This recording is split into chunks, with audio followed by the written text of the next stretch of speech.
गुरुर्ब्रह्मा गुरुर्विष्णु गुरुर्देवो महेश्वरः गुरुर्साक्षात् परब्रह्म तस्मै श्री गुरुवे नमः। नमस्कार। श्री गुरुदेव दत्त, श्री गणेश दत्त गुरुभ्यो नमः। श्वासे श्वासे श्री दत्त नाम। मी गुरुश्री प्रिया मालवणकर, आध्यात्मिक एवं ज्योतिष लेखिका आहे। सद्गुरू अण्णा महाराज इंदौर यांची मी सुशिष्य आहे। मी दत्त प्रवचनकार आणि दत्त साहित्यिक आहे। माझी उपासना, अध्यात्म, ज्योतिष आणि वास्तूवर प्रकाशित झालेली आतापर्यंतची 24 पुस्तकं झालेली आहेत। सर्वप्रथम माझ्या स्वर्गीय मातापित्यांना मी वंदन करते। इंदौर स्थित माझे गुरुवर्य दत्त संत सद्गुरू अण्णा महाराज यांच्या चरणी मी लीन होते। आजचा आपला व्हिडिओचा विषय आहे उपासनाच सर्वश्रेष्ठ आहे। आता उपासना म्हणजे काय, इथपासून आपल्याला सुरुवात करावी लागेल। उपासना म्हणजे एकाग्र मनस्थितीमध्ये एकरूप भावनेनी निस्वार्थ बुद्धीनी परमेश्वराची केलेली आराधना साधना याला उपासना असं म्हणतात। उपासना ही 2 प्रकारे असते, निष्काम आणि सकाम उपासना। निष्काम उपासना म्हणजे काय, जी फक्त मोक्षप्राप्तीसाठी केली जाते। त्याच्यामध्ये ऐहिक जीवनातलं काही मागणं देवाकडे नसतं। तर सकाम उपासनेमध्ये मुलीचा विवाह झाला पाहिजे, पत्नीचं प्रमोशन झालं पाहिजे, माझी आर्थिक टंचाई दूर झाली पाहिजे, मला मुलगा झाला पाहिजे, किंवा तत्सम अनेक मागणी गृहस्थाश्रमी व्यक्ती परमेश्वराकडे करून त्याची आराधना करत असतात। ही सकाम उपासना झाली। आता कोण कोण असं म्हणतं की निष्काम उपासना तुम्ही म्हणता, पण शेवटी मोक्षप्राप्तीची अभिलाषातच असतेच। उपासना कोणतीही असो त्याचं अंतिम ध्येय हे मोक्षप्राप्तीच असलं पाहिजे। काहीतरी ऐहिक जीवनातलं मागण्याची अभिलाषा त्यात असतंच का नाही, असं माझं मत आहे। आता प्रत्येक व्यक्तीला उपासना करण्याची आवड असते किंवा ती उपासना नित्यनेमाने आपल्याला जमेल तशी किंवा त्याला वेळ असेल तशी करत असतो। प्रत्येकाची बुद्धी, प्रत्येकाचा विचार, प्रत्येकाची उपासनेची आवड ही निरनिराळी असू शकते। कोणी गणपतीचा भक्त असतो, कोणी शंकराचा असतो, कोणी देवीचा असतो, कोणी शनी महाराजांचा असतो, कोणी दत्त महाराजांचा असतो, कोणी विष्णूचा भक्त असतो, कोणी कृष्णाचा भक्त असतो। अशा पद्धतीने वेगवेगळ्या देवदेवतांची उपासना आराधना साधना आपण आपल्या आवडीनुसार इच्छेनुसार करत असतो। आपल्या कुलदेवीची किंवा कुलदेवाची आराधना उपासना आपण नित्यनेमाने करत असतो, किंवा ज्या व्यक्तींना जसा वेळ असेल तशी ते करत असतात। परंतु उपासना करणं ही अत्यंत महत्त्वाची गोष्ट आहे आणि कलियुगात त्याला खूप महत्त्व आहे। याचं कारण कलियुगामध्ये द्वेष आहे, मत्सर आहे, संघर्ष आहे, दुःख आहे, दंडी आहे, अपयश आहे, पराभूत मनावृत्ती आहे, मानसिक असंतुलन आहे, सगळ्या प्रकारचा ताणतणाव आहे, प्रत्येक गोष्टीमध्ये स्पर्धा आहे। या सगळ्या गोष्टींवर तुम्हाला मात करायची असेल किंवा त्याला तुम्हाला सशक्तपणे तोंड द्यायचं असेल तर तुम्हाला काहीतरी आयुध पाहिजे। हे आयुध म्हणजे उपासना आहे किंवा हे शस्त्र म्हणजे उपासना आहे। उपासना हा असा मार्ग आहे की तो तुम्हाला परमेश्वराच्या जवळ नेऊन ठेवतो, परमेश्वराचं सानिध्य तुम्हाला प्राप्त करून देतं। आता प्राचीन काळापासून उपासना मार्ग चालू आहे। उपासना करण्याची पद्धती ही निरनिराळी पूर्वीपासून आहे। काही पूर्वीच्या काळी पुराण काळामध्ये सायंकाळी म्हणजे दिवे लागण्याच्या वेळेला लोक एकत्र येऊन सामूहिक उपासना करायचे। वेगवेगळ्या देवतांची उपासना ही सामूहिकरित्या केली जायची। दत्ताची उपासना असो, देवीची उपासना असो, गणपतीची उपासना असो, विष्णूची उपासना असो, शंकराची उपासना असो, ही सामूहिक पद्धतीने करायचे। तर काही लोक व्यक्तिगत उपासना करणं म्हणजे व्यक्तिगत स्तोत्र म्हणणं, मंत्र म्हणणं, वेगवेगळ्या ग्रंथांचं पठण करणं, यंत्रपूजन करणं, देवाचं दर्शन देवळात जाऊन करणं, घरी देवाची पूजा करणं, अशा पद्धतीने व्यक्तिगतरित्या करायचे. सामूहिक ग्रंथपठण, सामूहिक मंत्रपठण, म्हणजे काही लोकांनी एकत्र येऊन एखाद्या देवतेची उपासना आराधना करण्याची पद्धती पूर्वी होती. एकत्र येऊन शंकराचे मंत्र म्हणायचे, एकत्र येऊन कृष्णाच्या पोथीचं वाचन करायचं, एकत्र येऊन देवीची स्तोत्र म्हणायची. अशा पद्धतीची उपासना करण्याची पद्धती पूर्वीपासून सुरू होती. देवदर्शन नित्यनेमाने लोक करायचे. वेगवेगळ्या मंदिरांमध्ये जाऊन देवदेवतांचं दर्शन केल्यानंतर ऊर्जा प्राप्ती करणं. देवळात दर्शन केल्यानंतर आपल्याला ऊर्जेची प्राप्ती होत असते आणि ती ऊर्जा आपल्याला मानसिक बळ देते, आपलं मन संतुलित ठेवते, आपली एकाग्रता वाढवत असते. देवाची पूजा, तर देवाची पूजा कशासाठी करायची असते? देवाची पूजा करत असताना आपण काय करतो? पहिलं त्याला हळद कुंकू चंदन भस्म अर्पण करतो. त्याच्यानंतर आपण देवाचा तुपाचा तेलाचा दिवा लावतो, उदबत्ती ओवाळतो, फुला पुष्प अर्पण करतो, घंटी वाजवतो, त्याला नैवेद्य दाखवतो. हा क्रम असतो. ज्या वेळेला तुमचं मन एकाग्र असतं, शांत असतं, तेव्हा हा क्रम तुम्ही करू शकता. आपली पूर्ण नजर परमेश्वरावर केंद्रित असते, देवारातल्या देवावर केंद्रित असते किंवा मंदिरातल्या देवाच्या मूर्तीवर केंद्रित झालेली असते आणि आपण पूजा करत असतो. ॲटोमॅटिकली मनातले सगळे विचार, नकारात्मक विचार गळून पडतात आणि आपण एकरूप होऊन त्या परमेश्वराच्या चरणी लीन होत असतो. एकाग्रतेची भावना, मानसिक बळ याच्यामुळे वाढत असतं. त्याच्यामुळे उपासना वैयक्तिक असो, उपासना सामूहिक असो, उपासना निष्काम असो किंवा उपासना सकाम असो, उपासना ही प्रत्येक व्यक्तीने आपल्या वेळेनुसार, आपल्या आवडीनुसार आणि नियमितपणे केलीच पाहिजे असं माझं उपासना गुरु म्हणून प्रामाणिक आणि ठाम मत आहे. मी तुम्हाला मागाशीच सांगितलं की कलियुगामध्ये माणसाचं जीवन आहे ते धकाधकीचं आहे, धावपळीचं आहे. त्याला अनेक प्रकारचे दुःख आहे, अनारोग्य आहे, संघर्ष आहे, संकट आहे, अपयश आहे, स्पर्धा आहे, बाधा आहे, लोकांचे राग रुसवे फुगवे सगळं आहे, कौटुंबिक कलह आहे, त्यानंतर संपत्तीसाठी वाद आहे. त्या सगळ्याला तुम्हाला काही प्रमाणात तोंड द्यावं लागत असतं. ते तोंड देण्यासाठी आपल्याला शेवटी मानसिक बळाची गरज असते आणि कधी माणूस माणसाला आधार देतच नसतो. अध्यात्मातल्या ज्या व्यक्ती असतात, त्या ऋषितुल्य असतात, ज्या गुरुतुल्य असतात, त्या तुम्हाला मानसिक आधार देत असतात. त्यांचे आश्रम असतात, त्यांचे मठ असतात, त्यांचे मंदिर असतात, त्यांची उपासना केंद्र असतात. त्याच्यात जाऊन तुम्हाला आत्मिक शांती समाधान मिळत असते. त्यामुळे कलियुगामध्ये ह्या समस्यांना तोंड देण्यासाठी आध्यात्मिक गुरूंचं आणि मनुष्य देहातल्या गुरूंचं प्रमाण वाढीस लागतं. आध्यात्मिक गुरु कोण? तर स्वामी समर्थ, शंकर महाराज, कलावती देवी, गजानन महाराज, साईबाबा, हे सगळे तुमचे आध्यात्मिक गुरु झाले. तत्सम अनेक जण तुमचे आध्यात्मिक गुरु झाले. त्या मनुष्य देहातले गुरु म्हणजे कसे? माझे गुरु अण्णा महाराज हे सजीव आहे, आज जिवंत आहे. जिवंतपणे ते गृहस्थाश्रमात राहून लोकांना मार्गदर्शन करतात, म्हणजे प्रपंचातून परमार्थ गाठण्याचा त्यांनी प्रयत्न केलेला आहे. जी व्यक्ती मनुष्य देहात तुम्हाला मार्गदर्शन करत असते ती वेगळी असते. ती तुम्हाला मोक्षप्राप्तीचा गुरु म्हणून मार्ग दाखवत असते, ती परमेश्वराचा दूत असते. आणि आध्यात्मिक गुरु हे वेगळे असतात. तुम्ही देवालयात कुलदेवता, गणपती, अन्नपूर्णाची स्थापना करत असता, त्याच्याबरोबर कधीही तुमचे मनुष्य देहातले गुरु किंवा आध्यात्मिक गुरु याला स्थापन करायचं नसतं. तो स्थान देवाऱ्याच्या बरोबर एखाद्या चांगल्या ठिकाणी करायचं असतं आणि त्याला मनोभावे आपण पूजायचं असतं. मनुष्य देहातल्या गुरुला कलियुगामध्ये खूप महत्त्व आहे, कारण तर तुम्हाला मानसिक शांती, एकाग्रता, त्याच्यानंतर चांगली शिकवण देत असतो. तो तुम्हाला परमेश्वराच्या जवळ नेऊन ठेवण्यास सहाय्य करत असतो. मनुष्य देहातला गुरु असतो तो तुम्हाला परमेश्वर प्राप्तीसाठी एक चांगला मार्ग दाखवत असतो. ते नेहमी सांगते, आमचे अण्णा महाराज माझे दीपस्तंभ आहेत.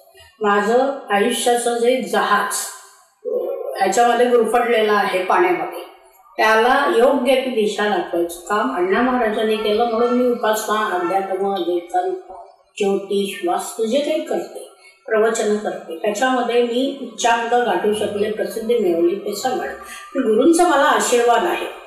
दीपस्तंभ म्हणजे काय? ही जहाज पाण्यामध्ये भरकटलेली असतात, त्यांना योग्य तो मार्ग दाखवणारा एक स्तूप. आपल्या जीवनाची गाडी ही कुठेतरी भरकटलेलीच आहे. आपल्याला सगळ्या गोष्टींचे निर्णय घेणं शक्य नसते. ते निर्णय योग्य ते घेण्यासाठी आणि योग्य वेळेला घेण्यासाठी आपल्याला कोणाची तरी समुपदेशनाची, कोणाची तरी मार्गदर्शनाची आवश्यकता असते. आणि मनुष्य देहातला गुरु किंवा आध्यात्मिक गुरु ही आपली कसर पूर्ण करण्यास आपल्याला सहाय्य करत असतात. त्याच्यामुळे गुरु मार्गाला उपासना मार्गात खूप महत्त्वाचं स्थान आहे. आता उपासना सर्वश्रेष्ठ कशी आहे? उपासना मार्ग, भक्ती मार्ग हा का श्रेष्ठ आहे याची तुम्हाला मी काही उदाहरणं देणार आहे. आपल्याला दुःखातून मुक्ती मिळवायची असेल तर उपासनेला शरण गेला पाहिजे, भक्ती मार्गाला शरण गेलं पाहिजे. तरच तुमचं मन सक्षम होईल, भक्कम होईल, दुःखाला सामोरं जाण्याची परमेश्वर तुम्हाला शक्ती आणि बळ देईल. उपासना माणसाला कमकुवत करते हे चुकीचं आहे. आपलं एकाकी झालेलं मन असतं त्याला आधार देण्याचं काम उपासना करते. उपासना म्हणजे काय मी तुम्हाला मगाशीच सांगितलं. तुम्हाला आवडणाऱ्या देवदेवतेवर मनापासून एकाग्रतेने आणि निस्वार्थी भावनेने केलेले त्याचे पूजन, अर्चन, आराधना, साधना, भक्ती म्हणजे उपासना. तुम्ही ज्या वेळेला तुमचं जगमिच्छु जगामध्ये जीवन जगत असता त्यावेळेला वेगवेगळ्या प्रकारची संकटं तुमच्यावर येत असतात. तुमच्या कुंडलीमध्ये ग्रहदोष असतात, नक्षत्रांचे दोष असतात, वेगवेगळ्या बाधा होत असतात तुम्हाला. अशा सगळ्या परिस्थितीतून तुम्हाला मार्ग काढायचा असतो. उपासना मार्गाने माणसाची दुःख, माणसाचे ग्रहदोष, माणसाचं प्रारब्ध बदलण्याची ताकद ठेवलेली आहे. याची पुरातन काळापासून अनेक उदाहरणं आहेत. आता तुम्हाला एक उदाहरण मी देते. अण्णा महाराजांनी एका प्रवचनात जी माहिती मला नव्हती ती त्यांच्या प्रवचनातून मला मिळाली. बघा, भगवान दत्तात्रयांचे काही महत्त्वाचे शिष्य होते. त्याच्यामध्ये परशुराम होते, यदू होते, राजा कीर्तिवीर्य म्हणून एक होते ज्याला सहस्त्रार्जुन असं म्हणतात, त्याने सहस्रार होते. तर हे राजा कीर्तिवीर्य जे होते त्यांनी जो ब्रह्मोत्तर भगवान दत्तात्रयांचा केला, भगवान दत्तात्रयांनी केला, ह्या ब्रह्मोत्तर तपात 3000 वर्षाचा तो ब्रह्मोत्तर तप होता. त्या ब्रह्मोत्तर तपामध्ये भगवान दत्तात्रयांची सेवा करण्यासाठी राजा कीर्तिवीर्य किंवा सहस्त्रार्जुन त्यांच्याबरोबर होते. आणि हे सहस्त्रार्जुन हे एका दरिद्री राजाचे राजपुत्र होते. स्वतः दरिद्री राजा होते आणि भगवान दत्तात्रयांच्या कृपेने त्यांना सहस्त्र हात मिळाले, पण ते जन्मतः 2 हातांनी पंगू होते. भगवान दत्तात्रयांची सेवा केल्यामुळे त्यांनी ब्रह्मोत्तर तपानंतर त्यांना विचारलं, आशीर्वाद मागितला. त्याने हात मागितल्यावर भगवान दत्तात्रयांनी त्यांना सहस्त्र 1000 हात दिले. आणि राजा कीर्तिवीर्याने त्याच्यानंतर भगवान दत्तात्रय आणि अनघालक्ष्मीचं जे व्रत आहे हे व्रत पृथ्वी तलावावर पहिल्यांदा केलं आणि त्यांचं दारिद्र्य नष्ट झालं जन्माचं. त्याला अनघालक्ष्मीचं व्रत म्हणतात. दत्त अनघालक्ष्मीचं व्रत हे दारिद्र्य नष्ट करणारं व्रत आहे. हे व्रत भगवान दत्तात्रयांचे शिष्य राजा कीर्तिवीर्य उर्फ सहस्त्रार्जुन यांनी केलेलं. ह्या राजाला मेघ असं म्हणायचं. त्याने आकाशात बघितल्यावर पाऊस पडायचा. आणि त्यानंतर श्रीपाद श्रीवल्लभांचा जो अवतार दत्तात्रयांनी घेतला त्याच्यामध्ये हे अनघालक्ष्मीचं व्रत पृथ्वी तलावावर श्रीपाद श्रीवल्लभांनी प्रसिद्ध केलं. म्हणजे बघा, त्यांनी भक्ती केली, त्यांनी उपासना केली दत्तात्रयांची. आणि सहस्त्रार्जुनाचं दारिद्र्य गेलं, त्याचं पंगुत्व गेलं आणि भगवान दत्तात्रयांच्या सानिध्यामध्ये त्यांच्या जवळ राहण्याचा योग त्यांना मिळाला. म्हणजे त्यांचं कुंडलीमध्ये पंगुत्वाचा जो दोष होता हा उपासनेने नष्ट झाला असं आपण म्हणू शकतो किंवा आपल्याला म्हणता येईल. हे एक उत्तम उदाहरण आहे. त्याच्यानंतरचं उदाहरण दुसरं तुम्हाला असं देता येईल की तुम्हाला माहिती आहे शिवलीलामृतामध्ये 6वा अध्याय हा सीमंतिनी आख्यान म्हणून प्रसिद्ध आहे. सीमंतिनी राजकन्या आणि चित्रांगद राजपुत्र ह्यांच्या दोघांच्या प्रेमाची आणि ताटाटुकीची कथा त्याच्यामध्ये दिलेली आहे. ही सीमंतिनी सुंदर राजकन्या होती आणि 14व्या वर्षी तिच्या वडिलांना राजाला एका ऋषींनी असं भाकीत सांगितलेलं की हिला 14व्या वर्षी वैधव्याचा योग आहे. पूर्वीच्या काळामध्ये मुलींचे विवाह पुरातन काळामध्ये लवकर होत असत, तसं तिचं विवाह झाला आणि विवाहानंतर वर्षाच्या आत राजा चित्रांगद जो शिकारीसाठी गेलेला हा पाण्यात बुडून हरवला आणि तो काय परत येत नव्हता. परत येण्यामुळे साहजिकच राजाला आणि श्रीमंतिनीला असं वाटलं की आपल्याबद्दल वैधव्याचं भाकीत केल्यानंतर खरं झालं की काय. ती दुःख कशी नाही. ती याज्ञवल्क्य ऋषींकडे गेली. याज्ञवल्क्य ऋषींनी तिला मार्गदर्शन केलं आणि आपली पत्नी मैत्रेयी हिच्याशी सल्लामसलत करण्यास सांगितलं. मैत्रेयींनी याज्ञवल्क्य ऋषींची जी पत्नी होती तिने या श्रीमंतिनीला सोमनाथ व्रत सांगितलं. तिने सांगितलं तू सोमनाथ व्रत शंकराचं कर, ते दर सोमवारी करायचं असतं. शंकराची पूजा करून शंकराचा अत्यंत ओम नमः शिवाय पेक्षाही प्रभावशाली मंत्र आहे नमः शिवाय. हा मंत्र भगवान शंकराचा पंचाक्षरी मंत्र तू नित्य म्हणत जा. हा पंचाक्षरी मंत्र म्हटल्यानंतर तुझं व्रत जेवढा तू मंत्र म्हणशील तेवढं सफल होईल आणि चित्रांगद परत येईल. या मैत्रेयीने 3 वर्ष सोमनाथ व्रत केला. नमः शिवाय नमः शिवाय नमः शिवाय नमः शिवाय असं शंकराचा पंचाक्षरी मंत्र सतत ती जपत राहिली.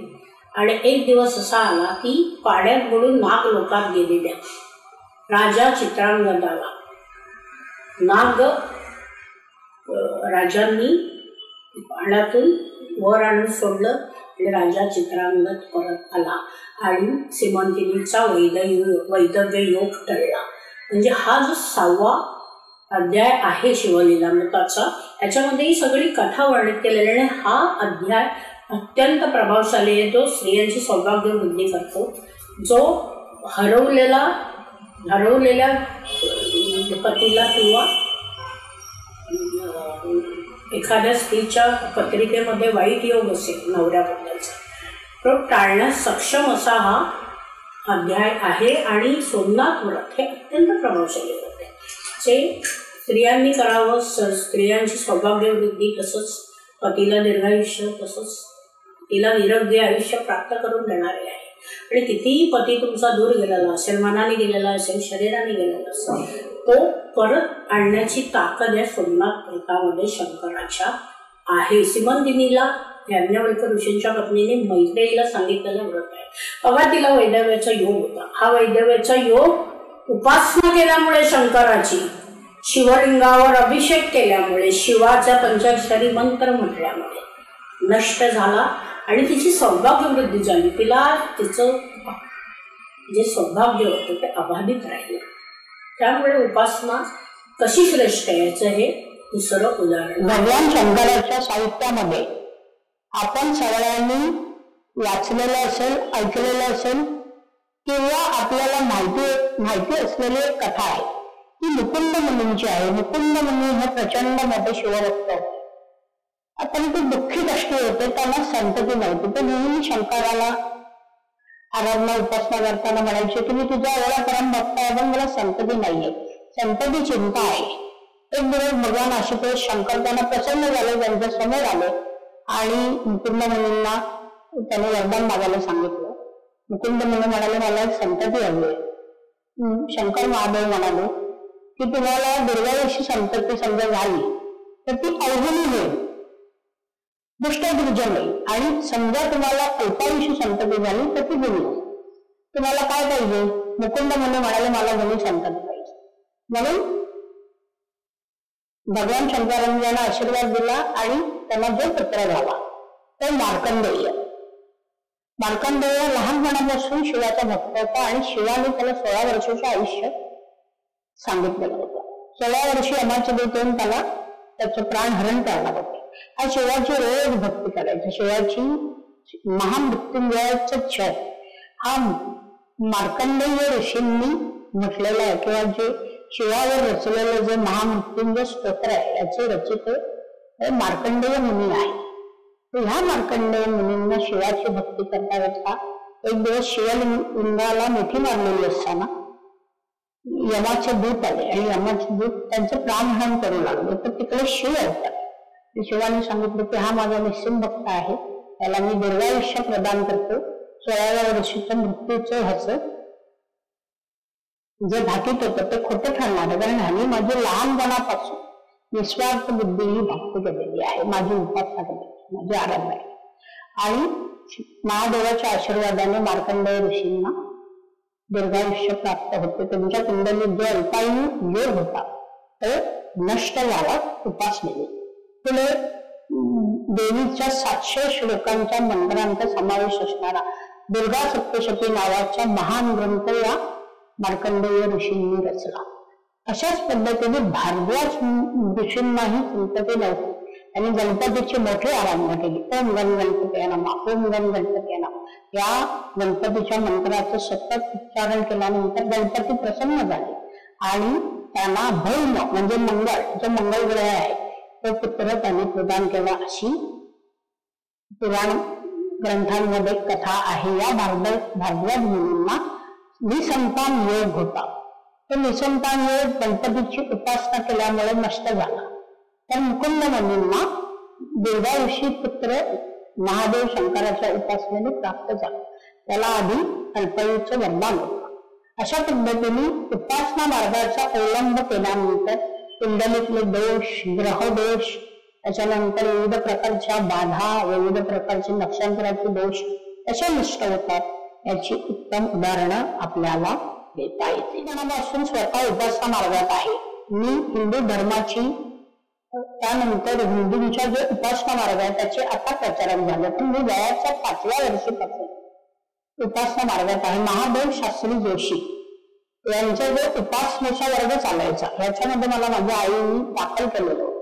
उपासनेचा भारतीय हिंदू धर्म संस्कृती उपासना मार्गाचा पूर्ण अभ्यास त्याने मला शिकवला.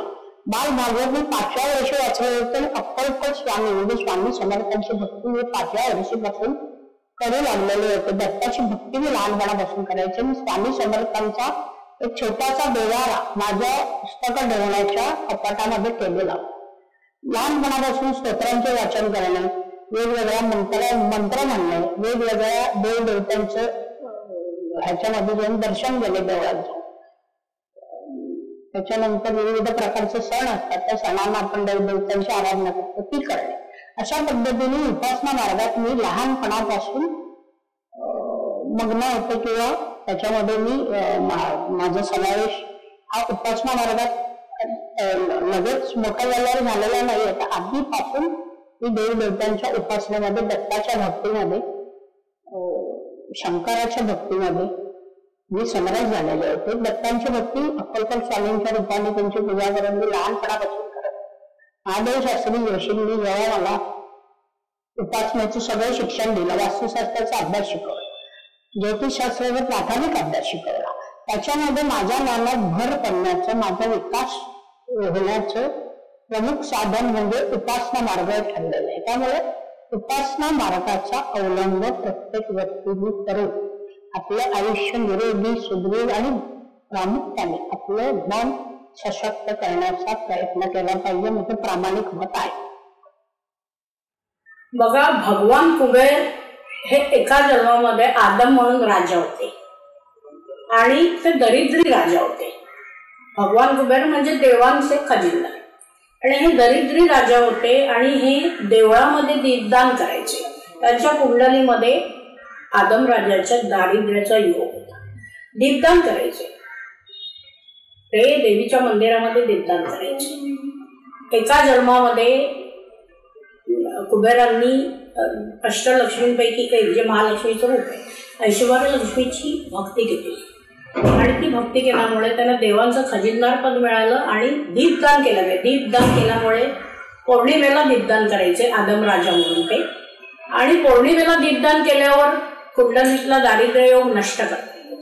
त्या आदम राजाला श्रीमंत होण्यास वेळ लागला नाही, कारण तो पौर्णिमा तिथीला महालक्ष्मीला दीपदान करायचा.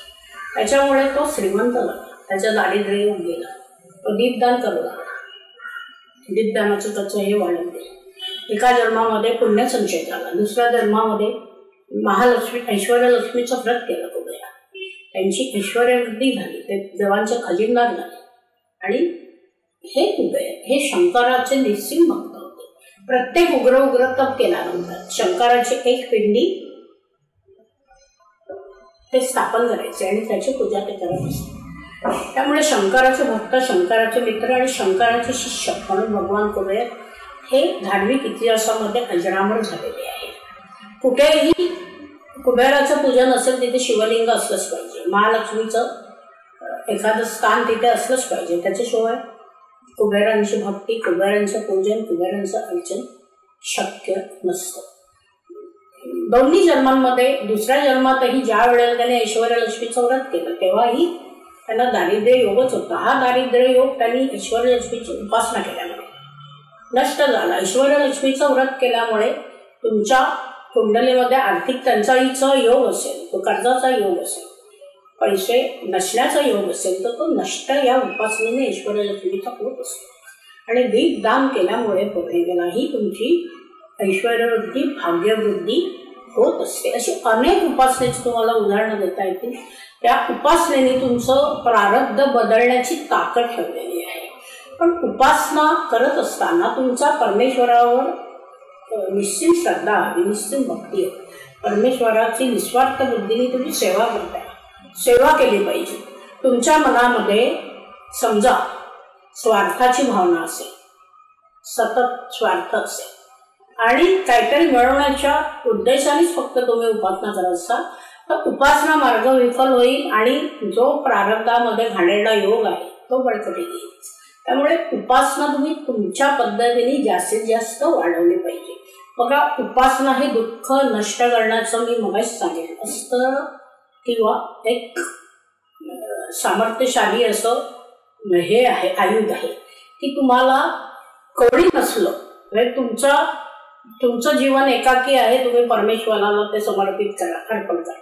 तुम्हाला सगळी जण टाकतील, पण परमेश्वर असं आहे ना की तुम्हाला टाकणार नाही. आणि परमेश्वर स्वतः आला नाही तरी कुठल्या ना कुठल्या माणसाच्या रूपाने तो तुम्हाला सहाय्य करण्यास कोणतरी पाठवेल, कोणतरी उभं करेल. ही दृढ श्रद्धा तुमची असली पाहिजे. आणि उपासना मार्गात, खऱ्या उपासना मार्गात ही ताकद आहे. म्हणून मी म्हणते की उपासना ही अतिशय सर्वश्रेष्ठ आहे. उपासनेसारखं कलियुगामध्ये श्रेष्ठ काही नाही. आता पुढे आपण कर्म आणि उपासना ह्याची सांगड घालून थोडासा भाग बघू. तुम्ही कलियुगात जीवन जगत असताना तुम्ही उपासना करता, भाग्यवृद्धीसाठी करता, वाईट योग टाळण्यासाठी करता, परमेश्वराच्या जवळ जाण्यासाठी करता, परमेश्वराचं चिंतन करण्यासाठी तुम्ही उपासना करता. परंतु हे सगळं करत असताना विहित कर्म करणंही तुम्ही आवश्यक आहे. म्हणजे नोकरी, धंदा, शिक्षण, विवाह, आईवडिलांची सेवा, जी तुमची विहित कर्म आहेत, व्यापार उद्योग, मुलांचं संगोपन, पत्नीचा सांभाळ, आईवडिलांची सेवा इत्यादी इत्यादी ही तुमची सगळी कलियुगात गृहस्थाश्रमातली विहित कर्म आहेत. ही विहित कर्म तुम्ही चोख पार पडली पाहिजे. जर का तुम्ही नोकरी केली नाही आणि व्रत करत राहिला ऐश्वर्य लक्ष्मीचा, तर तुम्हाला ऐश्वर्य प्राप्ती कधी होणार नाही आहे. त्याच्यापेक्षाही तुम्हाला भीक लागेल. तुम्ही नोकरी केली, व्यापार केला, काही अडीअडचण असेल तर त्याच्यावर उतारा म्हणून मानसिक बळकटीसाठी, ती अडचण दूर करण्यासाठी उपासना करायची असते. उपासना काय करते की तुमचं जे प्रारब्धातले भोग आहे त्याची तीव्रता कमी करते आणि संकटाला सामोरं जाण्याची, परिस्थिती बदलण्याची, परिस्थितीला झुंज जाण्याची तुम्हाला ताकद देत असते. तुम्ही काहीच केलं नाही आणि म्हणाल की हे मला पाहिजे, ते मला पाहिजे, मी उपासना करतो, तर काही नाही. ते उपासना निष्फळ होणार आहे. तुमची कर्म तुम्ही व्यवस्थित पार पाडली तर उपासना मार्ग हा सर्वश्रेष्ठ मार्ग आहे. मी तुम्हाला मागाशीच सांगितलं, उपासना तुम्हाला सर्व काही देईल. पहिल्यांदा तर तुमचं मन असताना मनाला तुम्हाला उपासनेची शांती देते, तुमचं मन सुदृढ होतं, दुसऱ्याला समजण्याची क्षमता तुम्हाला उपासना देते. तुम्हाला उपासना ही क्षमा करण्याची वृत्ती देतात, दुसरं प्रेम करण्याची वृत्ती देते. आणि उत्तम उपासक व्हायचं असेल तर दया, क्षमा, शांती, कोणाचा द्वेष न करणं, कोणाचं मत्सर न करणं, कोणाचं वाईट न करणं, कोणाचं वाईट न चिंतणं, या 7-8 गोष्टी ज्या पायाभूत आहेत त्याचा अंगीकार तुम्हाला करावा लागतो. तरच तुम्ही उत्तम शिष्य आणि उत्तम उपासक आणि परमेश्वराची आवडती व्यक्ती बनवू शकता. तुम्ही सतत दुसऱ्याचा द्वेष करणार, मत्सर करणार, दुसऱ्याचं वाईट करण्यासाठी वाईट चिंतनासाठी अग्रेसर असणार आणि तुम्ही परमेश्वराची उपासना करणार, तर तुमची उपासना सफल कशी होईल आणि तो मार्ग, उपासना मार्ग सर्वश्रेष्ठ कसा ठरेल? नाही ठरणार. त्याच्यासाठी पहिल्यांदा तुमच्यामध्ये क्षमा करण्याची प्रवृत्ती, कुठलाही माणूस चुकला तरी त्याला समजून घेऊन त्याला तुम्ही क्षमा केली पाहिजे आणि त्याला भाग्यवृद्धी करण्यासाठी तुम्ही सहाय्य केलं पाहिजे, त्याच्या विहित कर्मात तुम्ही सहाय्य केलं पाहिजे. ते आवश्यक आहे. समोरच्या व्यक्तीला तुम्ही समजूनच नाही घेतलं, त्याच्यावर कुरघोडीच करत राहिला, तर तुम्ही कसे श्रेष्ठ उपासना मार्गावर जाणार आणि तुम्ही कसे सर्वश्रेष्ठ उपासक बनणार? ही मोठी विचार करण्यासारखी गोष्ट आहे. आता उपासना मार्ग हा सर्वश्रेष्ठाने सांगितला. सर्वश्रेष्ठ उपासक बनण्यासाठी तुम्हाला काय करावं लागेल? तर फक्त देवळात जाऊन उपयोग नाही. पहिलं तर तुम्हाला तुमचा नोकरी, व्यवसाय, व्यापार, उदीन काय तो पूर्ण केला पाहिजे, शिक्षण पूर्ण केलं पाहिजे. गृहस्थाश्रमी असाल, पत्नीची जबाबदारी, मुलांची जबाबदारी, आई वडिलांची सेवा केली पाहिजे, पितरांचं तुम्हाला स्मरण केलं पाहिजे, कुलदेवतेची पहिली पूजा केली पाहिजे, मग आराध्य देवतेचं स्मरण तुम्ही केलं पाहिजे, आराध्य देवतेची पूजा केली पाहिजे. तुम्हाला जसं जमेल तसं रोज मंत्र, स्तोत्र, देवाची पंचोपचार पूजा. पंचोपचार पूजा म्हणजे काय? देवाला धूप, दीप, नैवेद्य, त्यानंतर कुंकू किंवा गंध अर्पण करणं, पुष्प अर्पण करणं, या सगळ्या गोष्टींना पंचोपचार पूजन असं म्हणतात. त्याला नैवेद्य दाखवणं.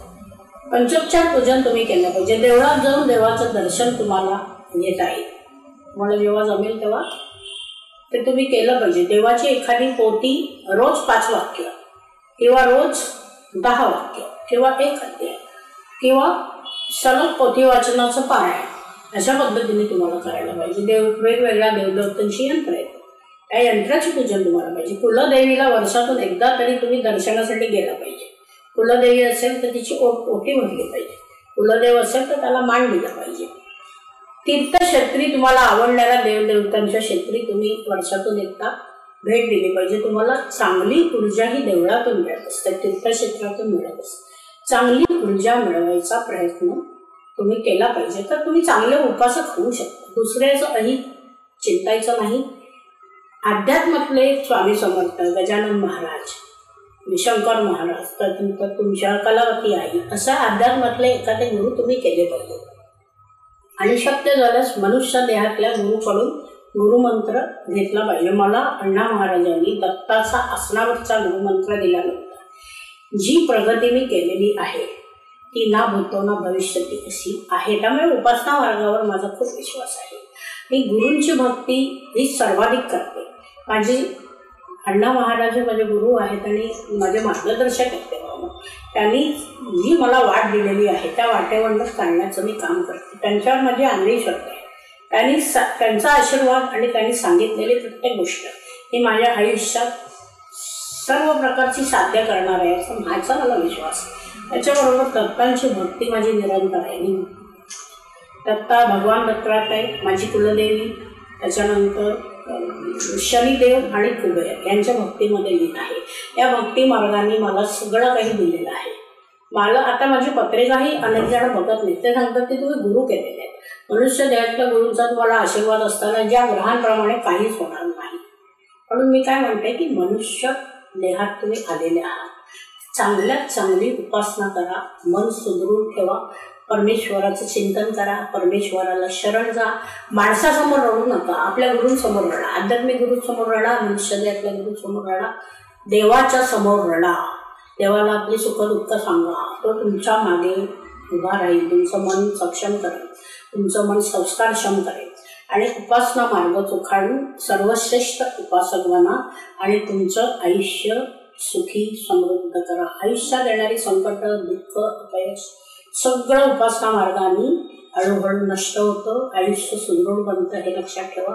उपासना मार्ग हा मात्र फळं देताना उशिरा देतो. उपासना ही चटकन फलद्रूप होत नाही. परमेश्वर माणसाची परीक्षा बघत असतो. बाकीचे वाईट मार्ग असतात त्यांनी तुम्हाला लगेच ऊर्जा मिळत असते, तशी उपासनेने मिळत. उपासना करण्यासाठी तुम्हाला वेळ द्यावा लागतो, त्याच्यावर तुमचा विश्वास पाहिजे, परमेश्वरावर विश्वास पाहिजे, उपासना मार्गावर तुमचा विश्वास पाहिजे. उपासना ही फलद्रूप होतेच आणि चांगली फळं देतेच. उपासना ही कलियुगामध्ये सर्वश्रेष्ठ आहे. उपासना करत राहा, तुमचं जीवन सुखी करा. श्री गुरुदेव दत्त. अण्णा महाराज की जय. नमस्कार. जय नमस्कार. जय नमस्कार.